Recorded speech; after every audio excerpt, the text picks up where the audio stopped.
बच्चों, आज हम जो कविता पढ़ने जा रहे हैं उस कविता का नाम है निर्माणों के पावन युग में। और इस कविता के कवि है अटल बिहारी वाजपेयी। आप तो इन्हें जानते ही हो। यह कौन है? प्रधानमंत्री है। तो अब हम इनका परिचय देखते हैं। तो अटल बिहारी वाजपेयी जी का जन्म 25 दिसंबर 1924 मध्य प्रदेश में हुआ है। अब इनका परिचय देखो। अटल बिहारी वाजपेयी जी भारत के पूर्व प्रधानमंत्री होने के साथ साथ कवि, पत्रकार व प्रखर वक्ता भी है। इनकी रचनाएं जीवन की जिजीविषा, राष्ट्र प्रेम एवं ओज से परिपूर्ण है। अब इनकी प्रमुख कृतियाँ देखो। मेरी 51 कविताएं, यह कविता संग्रह है। कुछ लेख, कुछ भाषण, बिंदु बिंदु विचार, अमर बलिदान, यह गद्य रचनाएं है। पद्य संबंधी तो देखो, कविता रस की अनुभूति कराने वाली, सुंदर अर्थ प्रकट करने वाली, लोकोत्तर आनंद देने वाली रचना कविता होती है। इसमें दृश्य की अनुभूतियों को साकार किया जाता है। इस कविता में वाजपेयी जी ने नूतन अनुसंधान, संस्कृति के सम्मान, जगत का कल्याण, उत्थान करने के साथ ही साथ चरित्र निर्माण करने को विशेष महत्व प्रदान किया है। तो इस कविता का सारांश कुछ इस प्रकार है। देखो, आज का युग विज्ञान और निर्माणों का पवित्र युग है। और इस कविता में अटल बिहारी वाजपेयी जी ने कहा है कि हमें इस विकास काल में भी नए नए अनुसंधान करने, अपनी संस्कृति का सम्मान करने तथा जगत का कल्याण करने के साथ साथ अपने चरित्र का निर्माण करने की बात कभी भूलनी नहीं चाहिए। तो अब हम इस कविता को एक साथ गाएंगे। निर्माणों के पावन युग में हम चरित्र निर्माण न भूले, स्वार्थ साधना की आंधी में वसुधा का कल्याण न भूले। निर्माणों के पावन युग में हम चरित्र निर्माण न भूले, स्वार्थ साधना की आंधी में वसुधा का कल्याण न भूले। माना अगम अगाध सिंधु है, संघर्षों का पार नहीं है, किंतु डूबना मझधारों में साहस को स्वीकार नहीं है। जटिल समस्या सुलझाने को नूतन अनुसंधान न भूले। निर्माणों के पावन युग में हम चरित्र निर्माण न भूले, स्वार्थ साधना की आंधी में वसुधा का कल्याण न भूले।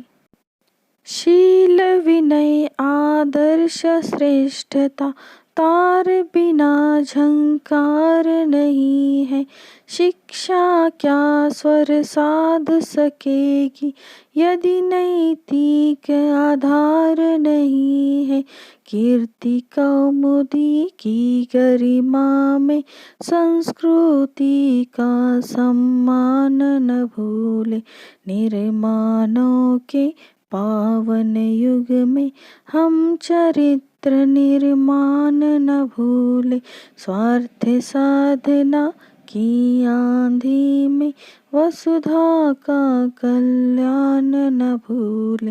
निर्माणों के पावन युग में हम चरित्र निर्माण न भूले। आविष्कारों की कृतियों में यदि मानव का प्यार नहीं है, सृजनहीन विज्ञान व्यर्थ है। प्राणी का उपकार नहीं है, भौतिकता के उत्थानों में जीवन का उत्थान न भूले। निर्माणों के पावन युग में हम चरित्र निर्माण न भूले। स्वार्थ साधना की आंधी में वसुधा का कल्याण न भूले। निर्माणों के पावन युग में हम चरित्र निर्माण न भूले। तो बच्चों, अच्छी लगी ना कविता? तो अब हम इस कविता का भावार्थ देखेंगे। देखो बच्चों, निर्माणों के पावन युग में हम चरित्र निर्माण न भूले। स्वार्थ साधना की आंधी में वसुधा का कल्याण न भूले। माना अगम अगाध सिंधु है, संघर्षों का पार नहीं है, किंतु डूबना मझधारों में साहस को स्वीकार नहीं है। जटिल समस्या सुलझाने को नूतन अनुसंधान न भूले। कवि कहते हैं कि यह युग निर्माण यानी विकास का है और यह युग बहुत पवित्र भी है, पर निर्माणों के साथ साथ चरित्र निर्माण भी बहुत ज़रूरी है। हमें इस बात को ध्यान में रखना होगा। निर्माणों के सामने या विकास के सामने हमें चरित्र निर्माण की बात भुलानी नहीं चाहिए। हर और लोग अपना स्वार्थ सिद्ध करने में लगे हैं। कवि कहते हैं कि अपनी हित साधना की आंधी में हमें संसार के कल्याण की बात को भूलना नहीं चाहिए। कवि कहते हैं कि यह सच है कि समुद्र अपार और अथाह है, इसी तरह संघर्षों का भी आर पार नहीं है। बहुत से संघर्ष हमें करने पड़ते हैं, हमारे जीवन में आते हैं, किंतु साहसी व्यक्ति को अपना संघर्ष बीच मझधार यानी बीच में छोड़ देना मंजूर नहीं है।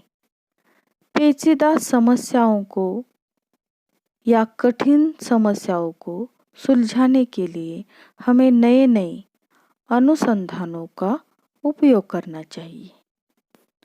आगे देखो, शील विनय आदर्श श्रेष्ठता तार बिना झंकार नहीं है। शिक्षा क्या स्वर साध सकेगी यदि नैतिक आधार नहीं है। कीर्ति कौमुदी की गरिमा में संस्कृति का सम्मान न भूले। निर्माणों के पावन युग में हम चरित्र निर्माण न भूले। स्वार्थ साधना की आंधी में वसुधा का कल्याण न भूले। देखो बच्चों, इन पंक्तियों का अर्थ कुछ इस प्रकार है। कवि कहते हैं कि लोगों में अच्छे आचरण अपनाने, विनम्र बनने, आदर्श कहलाते तथा दूसरों से अधिक श्रेष्ठ होने की भावना जागृत करना जरूरी है। तभी लोगों में चेतना आ सकती है। वे कह सकते हैं कि यदि किसी व्यक्ति में नैतिक आधार नहीं है तो उसकी शिक्षा किसी काम की नहीं है।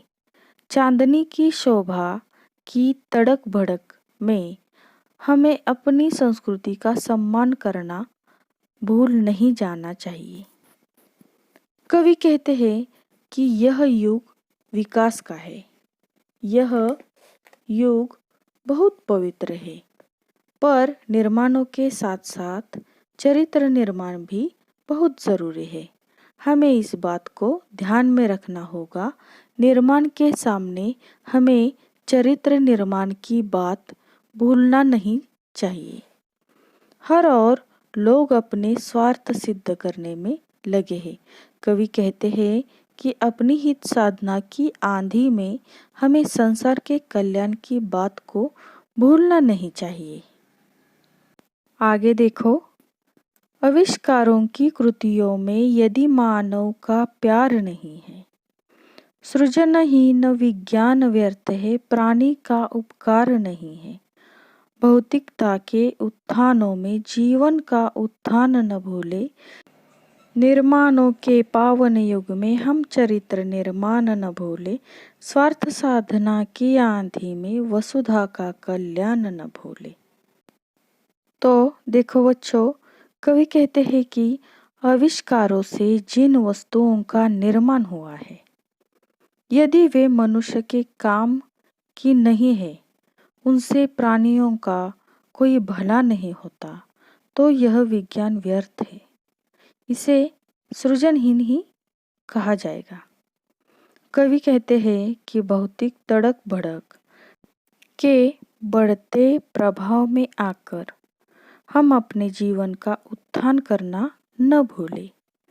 कवि कहते हैं कि यह युग विकास का है, यह युग बहुत पवित्र है, पर निर्माणों के साथ साथ चरित्र निर्माण भी बहुत ज़रूरी है और हमें इस बात को ध्यान में रखना होगा। निर्माण के सामने हमें चरित्र निर्माण की बात भूलनी नहीं चाहिए। हर लोग अपना स्वार्थ सिद्ध करने में लगे हैं और इसलिए कवि कहते हैं कि अपनी हित साधना की आंधी में हमें संसार के कल्याण की बातों को भूलना नहीं चाहिए। तो कविता का भावार्थ आपकी समझ में आ गया। तो अब हम इस कविता के शब्दार्थ देखते हैं। निर्माण अर्थात बनाने या रचने की क्रिया। रचना, पावन अर्थात पवित्र शुद्ध। युग अर्थात इतिहास का बड़ा कालमान। चरित्र अर्थात आचरण। स्वार्थ साधना अर्थात अपना मतलब सिद्ध करने की क्रिया। वसुधा अर्थात पृथ्वी। कल्याण अर्थात भलाई। अगम अर्थात अपार।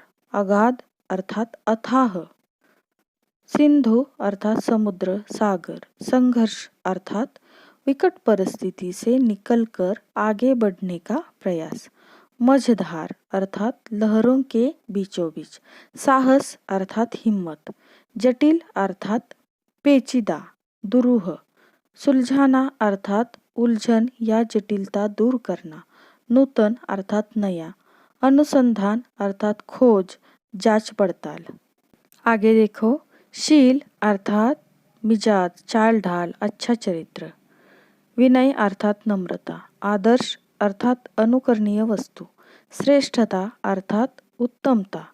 झंकार अर्थात झनझन का स्वर। साधना अर्थात सिद्धि करना। नैतिक अर्थात नीति संबंधी। कीर्ति अर्थात यश शोभा चमक। कौमुदी अर्थात चांदनी। गरिमा अर्थात महत्व महिमा। कृति अर्थात कोई अच्छा या बड़ा काम। सृजनहीन अर्थात जिससे सृजन न हो सके। व्यर्थ अर्थात निरर्थक। उपकार अर्थात भलाई। भौतिकता अर्थात सांसारिकता। उत्थान अर्थात उन्नति। तो बच्चों, अब आपको इस कविता को अपनी नोटबुक में लिखना है, साथ ही शब्दार्थों को भी नोटबुक में लिखना है और इस कविता को बार बार गाना है और नोटबुक में लिखा होमवर्क मुझे भेजना है। Okay, all the best, thank you.